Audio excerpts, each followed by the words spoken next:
Jamulaia teile Estonian Vein kliinikust ja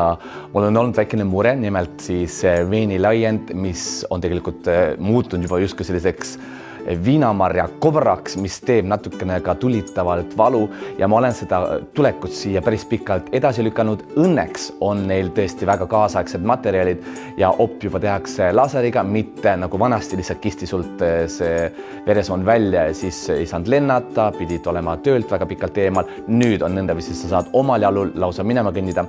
aga mul on au ja rõõm minna täna opile. Otse opilt 45 minti hiljem ja kõik on vinks-vonks, on jalas mul ainult väike stiilielement, ei ole kompressioonisukat, aga õnneks Eesti ilm seda täiesti soosib, kihiline riietus ja aplaus Estonian Veini kliinik kogu meeskonnale, töökiire ja korralik ja mul endal ajus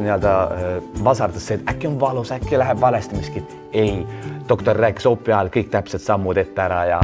päriselt, kui ka sul on sama probleem või veini laiendab või lihtsalt jäävad mured, tule konsultatsiooni ja väga olen hoitud profide poolt ja päriselt aplaus teile.